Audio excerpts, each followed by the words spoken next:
I haven't already gotten to you, please make sure your ringers are turned off on your phone.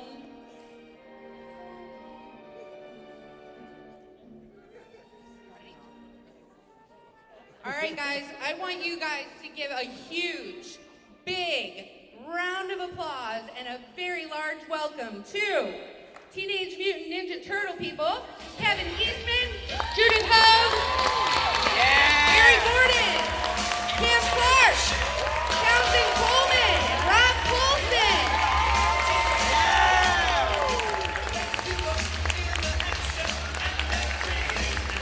Give it up.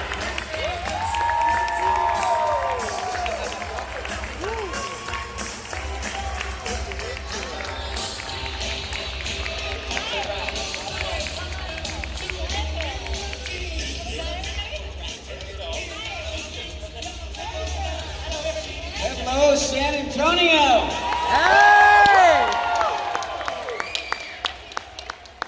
Hey, y'all! Cowabunga! Yeah! It's all because of him. Yeah. Rob's here. Yeah. That's the guy. That's the I man. might have created it, but these guys made us look really cool. Yeah. Kevin Eastman, ladies and gentlemen. Yeah! You might have heard of a little drawing that he did about 30 years ago. Yeah. Something with frogs. You just threw this thing together, didn't you? Yeah, no big deal. Well, you know, people always ask what we were smoking or drinking at the time. Yeah. What were It's you not- smoking and drinking at We the time? couldn't afford it. And then it changed. I guess that we were told that we're just basically gonna, since we have no moderator, we're just gonna open this up to questions, right? We're just gonna do a large Q&A unless you had something, Kev, that you wanted to. I have like a 30-minute spiel I like to do, just rattle on. Go No, ahead. that's great. And he's got a Franchise, PowerPoint. baby. You go ahead. Kevin, talk about me, please. Talk about your favorite turtle. First, I just want to say that it's the 30th anniversary of the Turtles. 30 years. Yeah!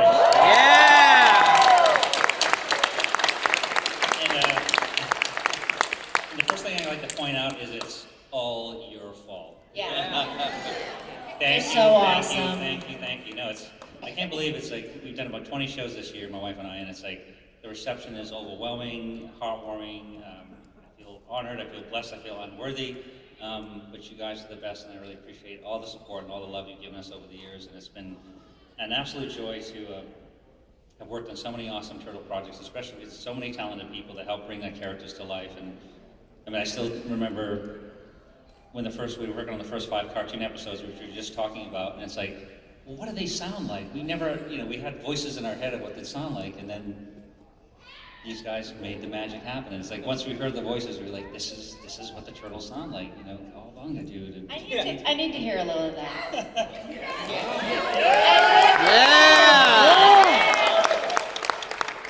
Raphael here. Shredder, you tin-faced geek, get back here and taste cold turtle steel.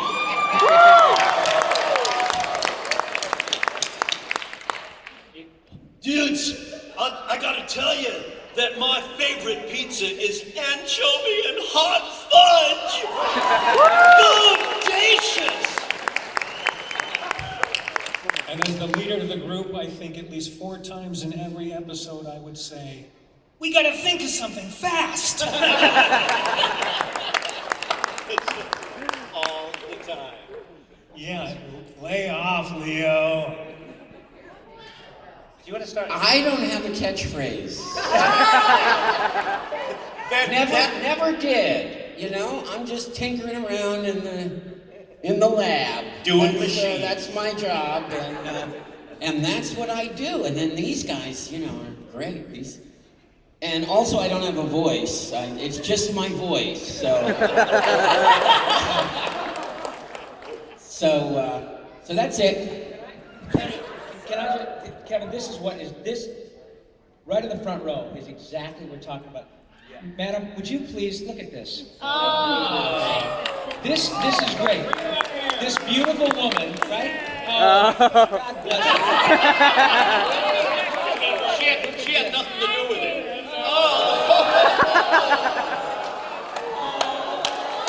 Look at that. Yeah! Now that right there is what we call micro dude. No babies were injured in the making of this pen. How great is that? That's exactly. He's so adorable. Thank you so much. Oh my gosh. This is how generational. That's precisely what we were talking about at Yeah. lunch, is what Kevin and Peter created is so unique and so unusual that's like another generation removed. I mean, it's astonishing what you did, man. It's the 17th generation of turtle fans.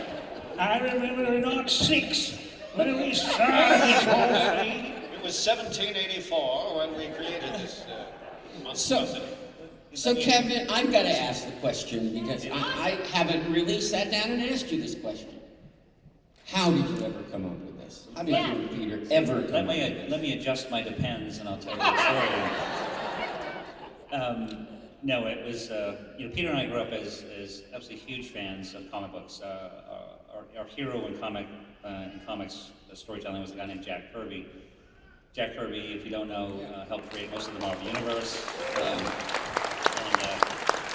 My favorite Jack Kirby comic was one called Commandy, and it was Commandy, the last boy on Earth. And where I grew up in this small town in Maine, I really felt like I was the last boy on Earth because I read comic books, I was fat.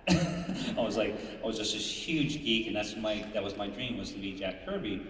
And when I met Peter Laird, we shared the same dream, and we literally started working together right away. And so we formed a studio called Mirage Studios, and it was a mirage because it was our living room in this small town of Dover, New Hampshire. And I used to say, Pete would watch the worst TV shows in the world. He'd watch T.J. Hooker and A-Team, and I felt it was my job to annoy him as much as possible while he was watching his favorite shows. So one night in November, I did this sketch, and I sort of thought to myself, imagine if Bruce Lee was an animal character. What's the dumbest animal you could imagine? A turtle came to mind right away. And so I did the sketch of Michelangelo was the first turtle ever drawn. And so I did this funny sketch of this turtle standing upright. He had nunchucks strapped to his arms and he had a mask on, and I kind of put it on his desk and I said, this is the next big thing, ha ha ha. And he loved it, of course. We were laughing, and studio one-upmanship. He did a drawing and changed some things, improved some things. And so then I had to top his drawing, so I did this sketch with 4 turtles, each with different weapons. I had this kind of comic book logo on the top that said Ninja Turtles, and I did it in pencil, and when he inked it in, he had a Teenage Mutant. And we were just like, oh man, this is the dumbest thing we've ever seen. And so we literally got up the next morning, and as I love to say, we didn't have any distracting paying work going on. And so we said, look, let's come up with an idea, let's come up with a story of how these characters got to be the Teenage Mutant Ninja Turtles, and we're not gonna send it out as to Marvel or DC, anything. This is ours, we love it, we're just gonna publish it ourselves. So I got a $500 income tax return. We cleaned out all $200 of Pete's bank account. I borrowed $1,000 from my uncle, and we had enough to print 3,000 comic books. And we were so sure, after we got them printed, and this was April of 1984, that we wouldn't sell one single copy, that we actually made furniture out of the boxes of books that came back from the printer. We made a coffee table and an end table and all that stuff. And then to our surprise and our parents' surprise, we thought we were going to be living the rest of our life in their basement. Well, he likes comic books and he's a little weird. He lives in the basement, and we throw down food every once in a while. Pizza. And so that was really the origin. And it's funny. When we did the first comic book, it wasn't until we did actually the second issue of the Turtles, when we got the orders in from the distributors. We went from 3,000 comic books on book 1 to 15,000 comic books on book 2. And I remember Pete calling me and going, we got 15,000 comic books ordered. Do you know if we print 6 issues a year, we'll make about $2,000 each per issue. We can pay our rent, we can eat all the macaroni and cheese we want, we can draw comic books for a living. And that to me is always when the dream came true for both of us, is because we were now living the dream of our hero, Jack Kirby. We were actually drawing comic books for a living, and it was just, I can remember, out of so many fantastic things that have happened over these 30 years with the Turtles, that's still the moment that you guys gave me the greatest job ever, and 30 years later, I'm still drawing turtles for a living. That's fantastic.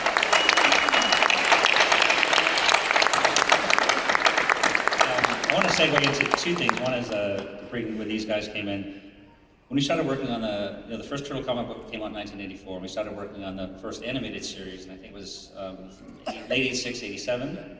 The first series came out in Christmas holiday break. We did 5 episodes, and working on the different colored bandanas, the personalities, working with the voice talents, and seeing all this thing come together. And Pete and I were still absolutely positive, nobody's going to put this on the air. This is just, I can't believe it even sold as a comic book. Who's going to put this on the air? And it wasn't until we saw it in the TV guide, and we were like, holy crikey, this thing's actually going to be on TV. And That's as far as that was going to go. that was it. Yeah. And Maybe TV, never movies. No. And your fault, you ended up watching it, and we started doing, so it was like between Christmas and New Year's, the first episodes came out, and my other favorite early on story, before I want to talk about the movie, because that was such a fantasy, was when the first toys came out in 1988. KB Toys was the big toy store chain at that time, and we heard the toys had shipped, and they were in stores, and so Pete and I drive from Northampton, Massachusetts down to Springfield, and we're walking to the toy store towards the action figure aisle, and just as we get there, there's this mom dragging this young boy out of the action figure aisle going, "No, I'm not buying you one of those stupid Ninja Turtles." And we were like, immediately like, oh my God, what have we done? So then the shows aired that fall, and it was a huge success. The animation was a huge success, and they immediately greenlit another shows. I want each of you guys to tell us some personal stories about that, but then when I met Judith, it was amazing because everybody said, well, we've done toys, comic books, the next thing is a movie. We're like, this is going to be impossible. How do you actually, you can see how it worked from a comic book to animation and toys, but how are we going to make this a live action movie? Well, enter in Steve Barron, first of all, who's the most awesome director in the world yet. He did Dire Straits, Money for Nothing, Michael G's video, Take On Me. And he brought in Todd Landon to write the script, and then, okay, who's going to bring these characters to life? And enter the incredible Jim Henson and the Creature Show. Yeah. And I was just, and I still remember when we first met, it was, so it was like, okay, we've seen pictures, we've seen the sculptures, we've seen some of the tests. We went down to Wilmington, where we were shooting North Carolina. I remember going from the front office to the back lot, and it was like, the back lot is all staging, and it looks like a construction site that's about ready to collapse. And it was a night shoot, and I turned the corner, and Pete and I, and there's New York City lit up beautifully, wonderfully, spectacularly. We walk around this other corner, and there's all 4 turtles in full costume. Michelangelo's got a sombrero on, he's dancing and doing stuff. Judith's running around, Steve's running around, everybody's lighting this and that. There's foot ninjas, and it was the most mind-blowing thing you could ever imagine in your life. And beyond, it was like, I still think about it, and it gives me goosebumps. But so let's talk to some of the animation guys about some of their early experiences, and then Judith, you talk about, we were just talking about. I have a question for Judith. Was that your first movie? Was that your first film? No, it was my 3rd movie, but I was shooting a movie at the same time, and actually I was cast in Ninja Turtles, and it didn't look like the 2 movies were going to work out. No. And then it ended up it worked out. And you and Elias Koteas, right? Yeah, Elliot. Yeah. Talk about what he's careers awesome. you guys have had. I mean, did they ever pick some kick-ass actors? I love this man. Oh no. Yeah, but, I do. but, I mean, I flat out. You continue to work, and and Barry and I were just talking about Nashville, and Elias. I was just watching Elias on The Killing. That he did. Yeah. What an actor! He's an amazing actor. Oh my God. He's an amazing actor. He was a tremendous amount of fun to work with. Yeah. And at that time when his hair was long, Yeah. he was such a dead ringer for Robert De Niro. He was. Really Yeah. did. And there were moments where I would just think, you two need to do a movie together. But yeah, it was a pretty special experience. No, I remember the first when I saw him when we were shooting the night scene in the park with Raphael, and he was so worried to meet me because he said, I'm not doing a good job, I don't see it. And I was literally thought, this is Robert De Niro's telling me he can't do a good Casey Jones. And I was like, dude, you're fantastic.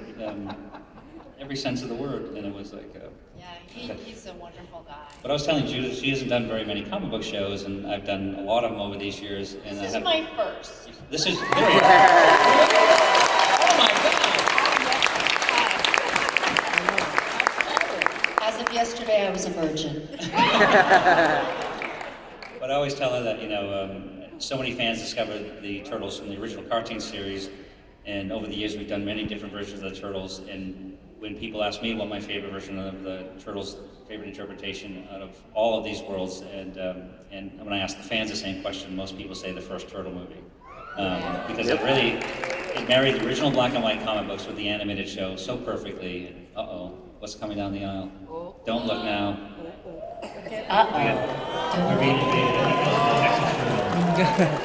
Oh, it's the Texas Turtle. These guys look a lot like some friends of ours. We need to put you all together. Wow.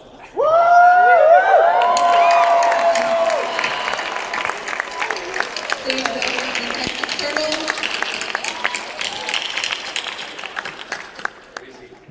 We're gonna have each of the voice actors do an arm wrestling thing. Well, it'll be kind of like shooting the movie, because when we shot the movie, we had actors who were in the suits, and then we had puppeteers who were off to the side, and so you would hear the voice of the puppeteer coming from over there, but there was also the voice of the actor, so sometimes it was a little bit confusing. And then when I saw the movie for the first time, there was totally different voices again.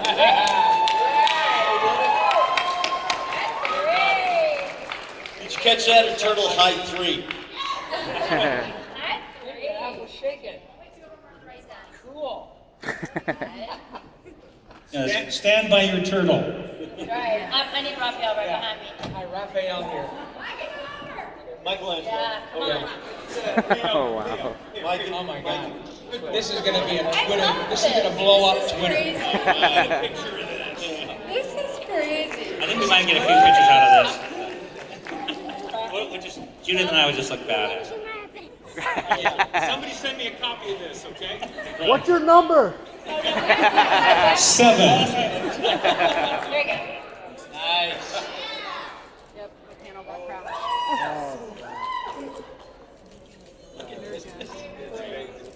Okay, Last Supper, guys.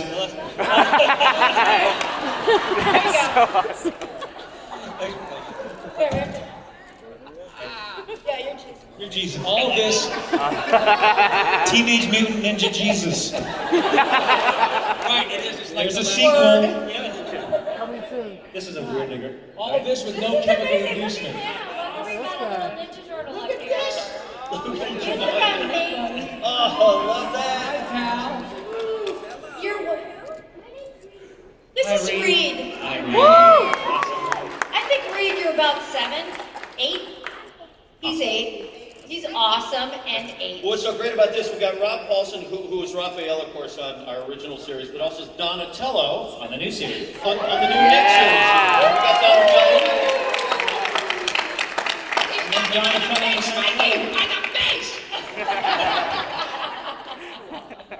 Oh, this is so unbelievable. This is like a fever dream. Is this Twilight Zone? You guys are truly amazing. Can I just tell you, this is exceptional. So, Yeah. so I the started- bar is I really started- high for you now, honey. Yeah, it only goes downhill from here. Oh, shoot. So I guess we have to just travel in a pack. Yes. This is so great. Oh my God, I just love you Guys, can you please have a seat? Should we We're just ask staying here. questions? We're not leaving. I just want to bask in this. This is so Wait, do any of you guys who work at the conference, did you have a picture of this by any chance? Can we get some? Oh, we Yeah, have we to miss definitely need a picture. Yeah, the worst Because part I'm a real fan of the Turtles. Look at the What? beautiful woman in the, yeah. One of the last comic book shows I did, somebody, Hey guys, I just have one request. Can you guys all together say Cowabunga for us, please? Yes. Got it. 1, 2, 3.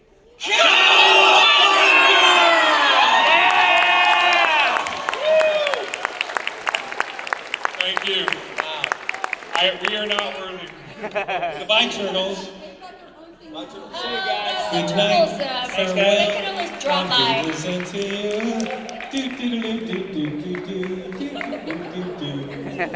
I wanted to see him wield those nunchucks.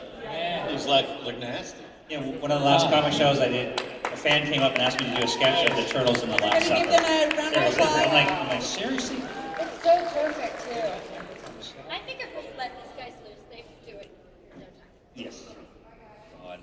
Anybody want to raise some hands and? Actually, I think there's a microphone right there. If anybody you guys want to line up for any questions or something, or 2 right up front. because otherwise we're just going to make fun of each other. Yeah, because they. Yeah. Okay, don't be shy. Go on, ask a question you know you want. Yeah. We'll take the mic to you. Hey guys, I met all of you before except for you, Mr. Kevin Eastman. Thank you for coming out to Alamo City Comic Con. It's great to Thank have you. No, thanks for having me out here. It's been absolutely fantastic. It's really great to have you here. And I did not get a chance to meet the original Donatello. Thank you for coming out here. It's great to have you. And I don't know about everybody else here, but you guys were many of our childhoods. And I hope Thank you know that we are very thankful to have had that Teenage Mutant Ninja Turtles fad that we had. I don't think you guys expected it to be as crazy as we all thought it was going to be, but you know what? From the bottom of my heart, thank you, and God bless all of you. Thank you. Thank you so much. And one last thing, Rob, it's good to have you back here again. Yeah. Thank you. Pleasure. Yeah, I'll tell you that when we were just in the green room talking before we came out, and one of the things that the single most consistent comment that we all had between each other is how incredible the fans are. It's like, you guys are awesome, you're so nice, and you always have like such precious moments in history, and the Turtles, like Rob was saying a minute ago, it's like it's become generational now that the old, the original fans have now Have grandkids. have mutants of their own. I adjust my depends again. But no, thank you very much, you guys. The original fans have kids. The original voice actors have grandkids.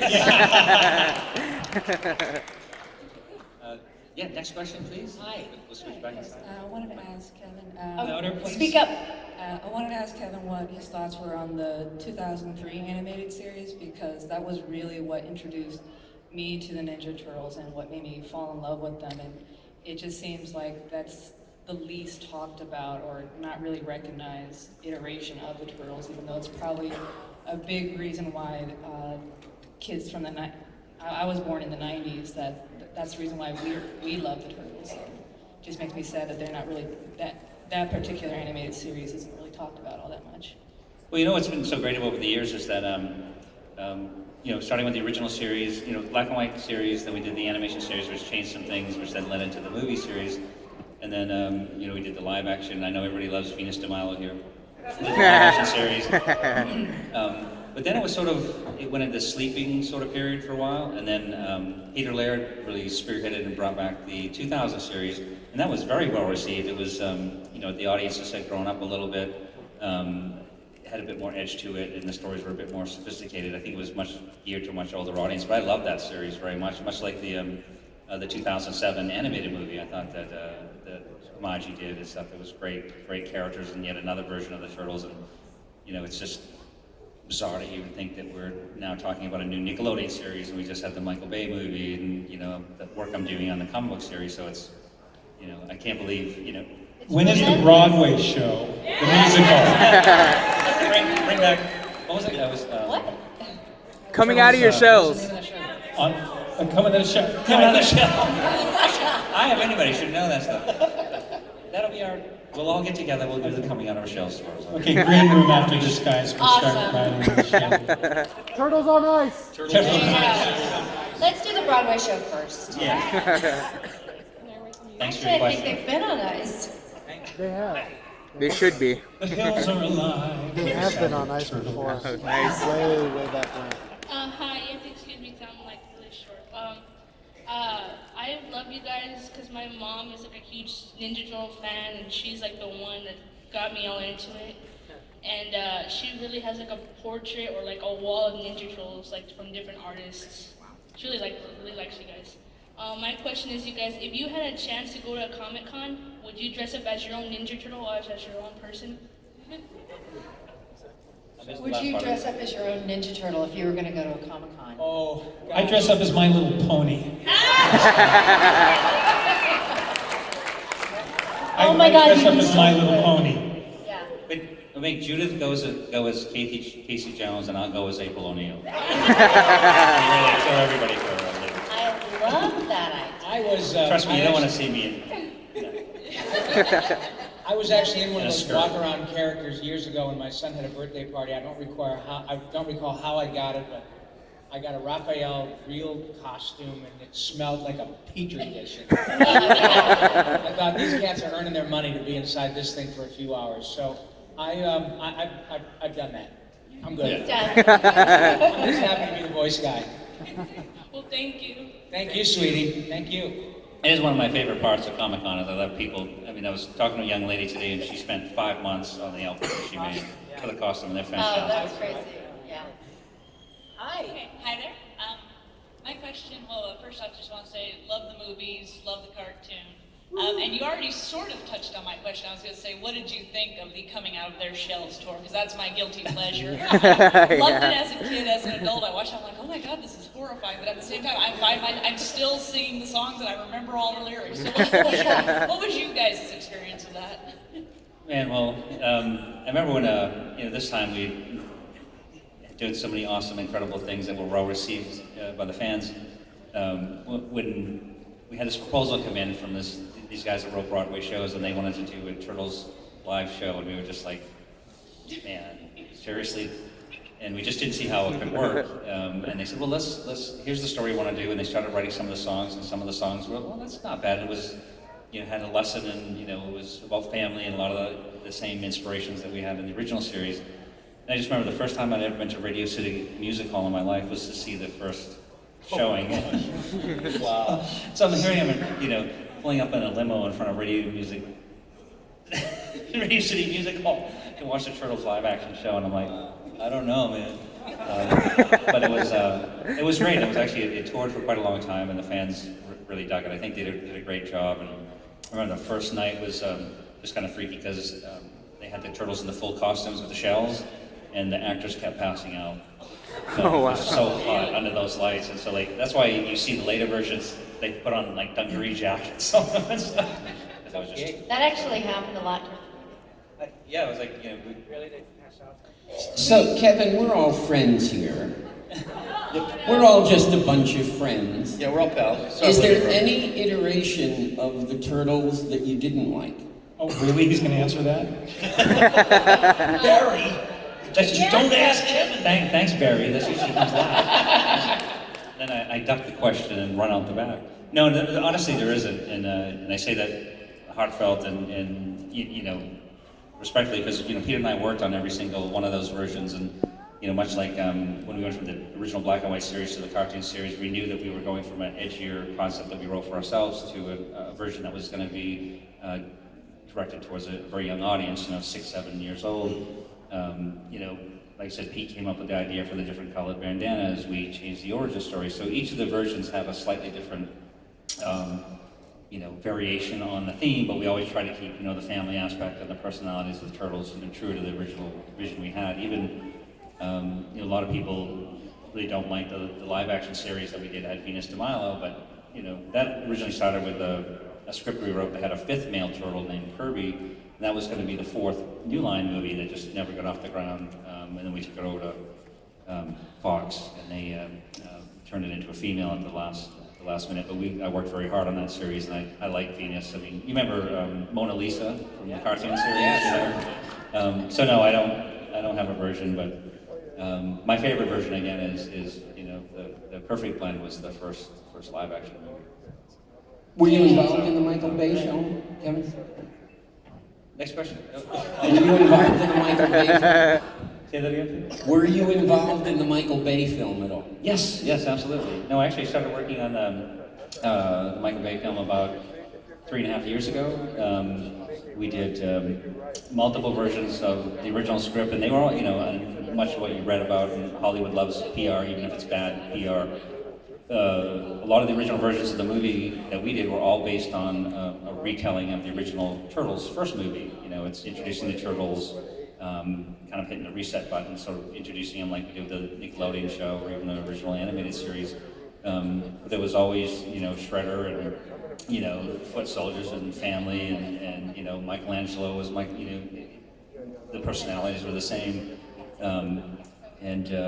you know, we went back and forth for quite a while, even on the aspect of what the turtle's going to look like, because originally it was going to be suits with CG enhancements, but we just couldn't get the same, I guess, directability of the scenes that were being written, because they were, you know, today's movies are, I mean, I think the first Turtle movie was $7 or $8 million, and, you know, to get the same acting you wanted out of these CG characters, it was just impossible with guys in suits, because, you know, again, we were talking about it earlier, the original cast of the first Turtle movie with these incredibly talented martial artists from Hong Kong. They were wearing 80-pound suits and doing backflips consistently. It was mind-blowing. Really And, yeah, like the minute they would stop, they'd run over with a thing and whatever.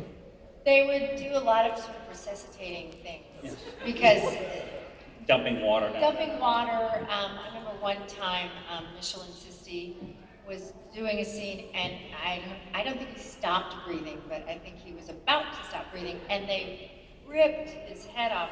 And that actually means something, because the heads that the turtles wore in the film versus the stunt heads were filled with servos and machinery that was extremely expensive, and they had to rip his off, and he was fine, but there were many times where you'd sort of look, they'd open their mouths and you'd sort of look in and go, "Are you okay? Are you in there?" He was being okay? 'Cause you're being getting turtle boarded. wobbly. Yeah, exactly. Another question? Yes. This question is directed more towards Mr. Eastman. I've always found that the movie version was by far the most solid or solidified version, because it really depicts these interesting sibling dynamics that I think a lot of people experience when they grow up around older brothers and younger brothers. How Raphael and Leonardo always butted heads, and one was extremely impulsive, one was focused. And then you have Donatello and Michelangelo always joking around on the side, kind of, you know, cutting.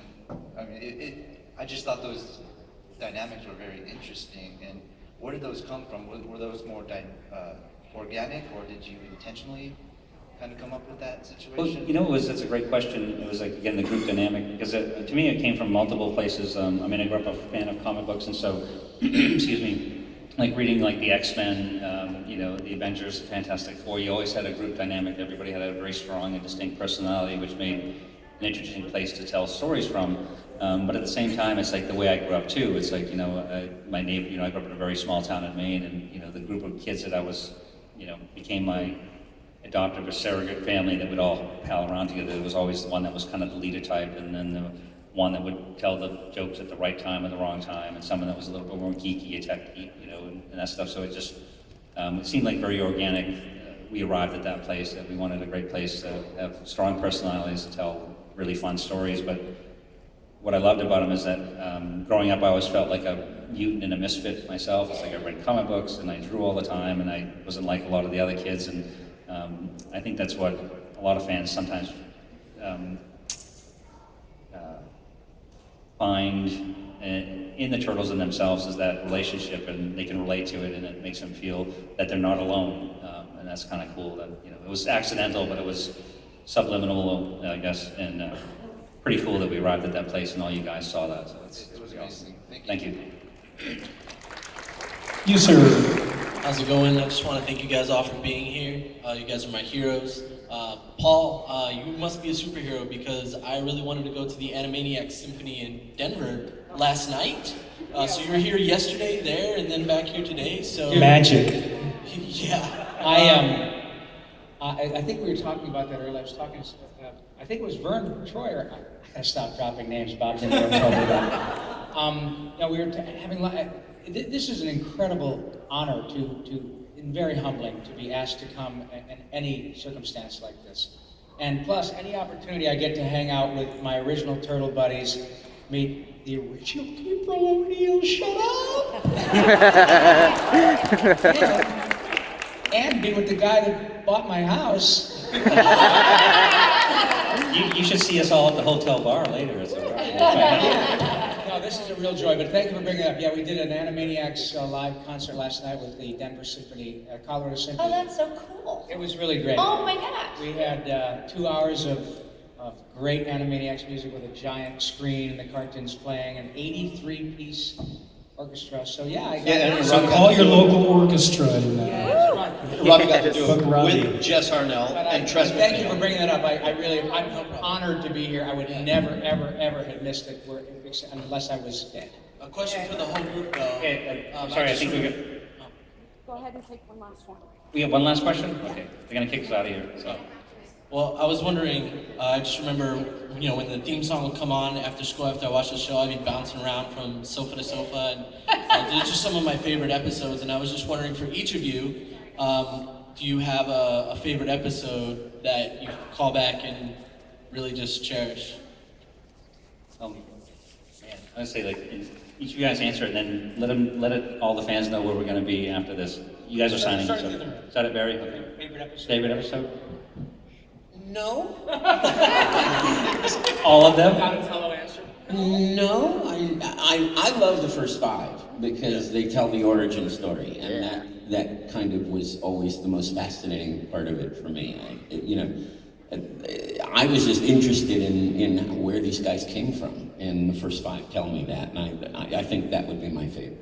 I don't recall exactly which episode it was, but I really liked the episode with the neutrinos. I think it was. Just stole mine. That was Did I really? That's Tom, my favorite. it was Tom Pinto and Tress McNeil, and Tress is like my baby sister, so I really liked that because they had these wild teenagers from Dimension X that were ripping all over the place. So it was whatever episode that was mine.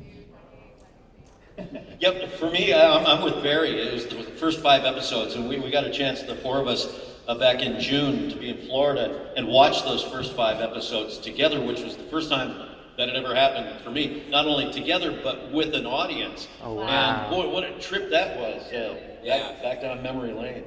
Yeah, I love that first day, because that was just the first 5-part mini-series. Didn't even know if we were going to go to series after that, and then we did. My favorite would be, I think there was one where Leo said, "I'm not the leader. Y'all do it, I'm done. I'm just gonna hang back and eat pizza and da da da da." And it was like, "It's about friggin' time." The mantle of the turtles is too heavy for me. It was the episode where he didn't have to say, "We've got to do something." Well, I'm just gonna take the very appropriate and honest way out, and I'm going to say I really enjoyed all of them. I liked working on all of them, and they were fantastic. And so I think we're going to have to wrap up here. I'm literally going back to where I've been signing all day. And are you guys going back when you sign? We're going back. We're all going back. So you come in. Real quick, And if you Kevin, I'm sorry, I just want to say, Kevin, thank you for this. Yeah. You changed our lives. Yes. Yeah, By you bringing us did. on board. Yes, you You did. did. Thank you. Thank you. Yes. Thank you. Here's to Peter Laird, Kevin everybody. Eastman. Turtles wouldn't be there without Peter Laird. If you didn't get your question answered, we'll be back here tomorrow. So. Or come to our tables and we'll chat up a storm. Thanks again, guys. Yeah!